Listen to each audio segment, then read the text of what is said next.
Our first segment of the day is regarding yesterday's White House press briefing, where reporters questioned Karine Jean-Pierre regarding bank failures and basically calls her and the Biden administration out on their prior messaging by saying, well, this is never going to happen again. We're going to put things in place to make sure that Americans' deposits are safe and banks won't fail.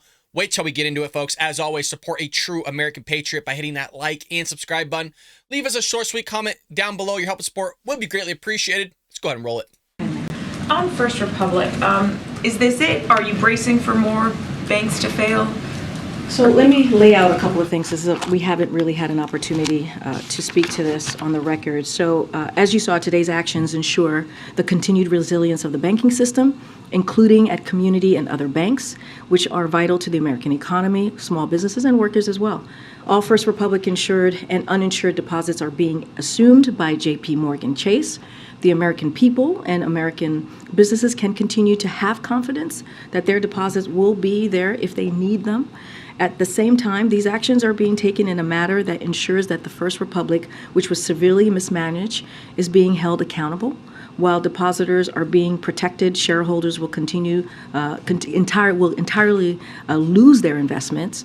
And in addition, no taxpayer dollars will be used to facilitate this action. Any losses associated with the resolution of First Republic will be borne by fees on banks and not by taxpayers. Going forward, the president has been clear that we must be or do more to ensure the continued resilience of the banking system. Sweet Jesus, folks, for those that are listening on audio, she is directly reading out of her binder. For the love of God, that's why you guys got to pick yourself up a Bald Bradshaw mug, folks. Links in the description below, just so you have something to drink through this whole charade that she's putting on here of just reading out of her binder. I'll tell you what, coffee tastes so much better out of a Bald Bradshaw mug. You got the logo on the front, you got the flag in the back, folks. Support a true American patriot. Again, links in the description. Let her continue. The president has called on Congress to take additional action to ensure that regulators have the tools they need to hold the executives of failed institutions accountable. And he has called on regulators to reverse a series of steps taken during the prior administration to relax regulation and supervision of large regional banks like Silicon Valley Bank, Signature Bank, and now First Republic.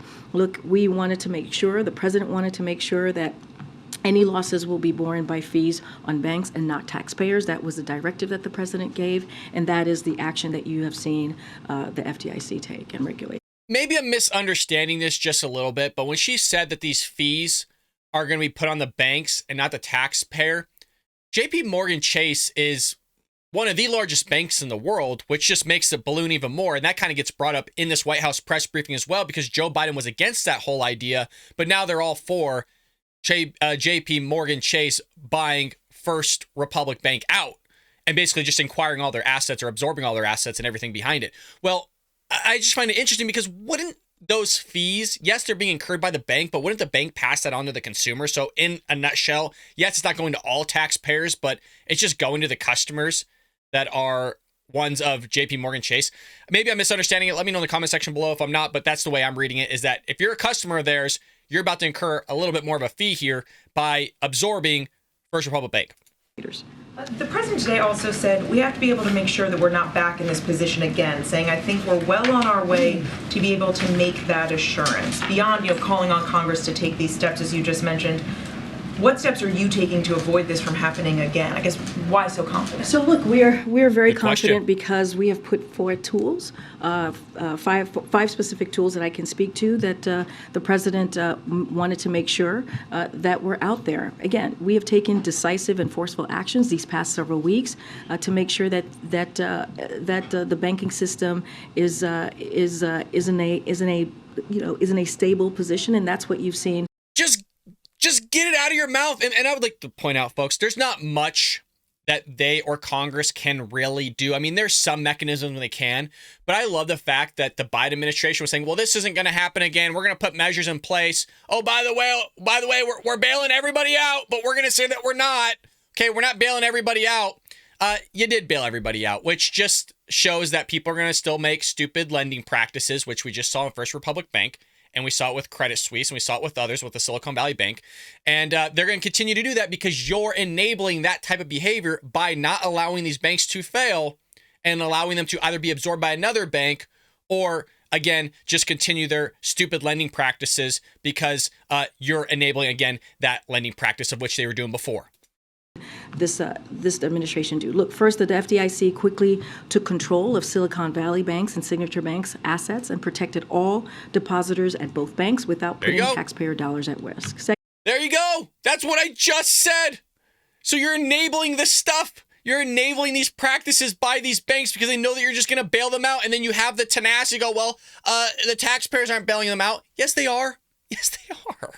Second, the Fed's new lending facility is helping banks meet the needs of all of their depositors. Third, we encourage the FDIC to exempt community banks from any special assessments it imposes to refill the Deposit Insurance Fund after recent failures. Fourth, the president called for regulators to reverse steps taken during the prior administration to weaken regulation and supervision of large regional banks, as I mentioned before, Silicon Valley, Signature. So she's going after, if you didn't catch that last point, because she's just rambling off stuff that's in her binder, is they keep hounding the prior administration, meaning the Trump administration, on basically removing some sort of regulatory assessment test in terms of risk on a certain threshold. And many people have come out and said that even if you were to implement that risk assessment, that wouldn't have stopped what was going to happen in terms of Credit Suisse, Silicon Valley Bank, or First Republic Bank. So everything that they're implementing here, you guys, is not going to stop this from happening again. It's a bunch of lies, but that's what they do. They sit up on this podium every single day, multiple days a week, and just peddle this stupid nonsense, and we're all supposed to believe it. Bank and First Republic. And of course, the FDIC's resolution of First Republic today protected all depositors as well. So these are the tools that we have in our tool belts to prevent this from happening again.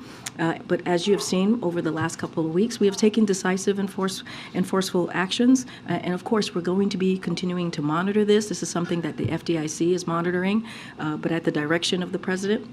His economic team has made sure that, again, depositors and families and American families are not paying for mistakes from these banks. And just one more, right now, the FDIC's standard limit is $250,000. We're seeing growing support for raising that insurance cap. Is that something the president supports? So, look, the president has proposed a number of concrete steps to strengthen our banking system. She's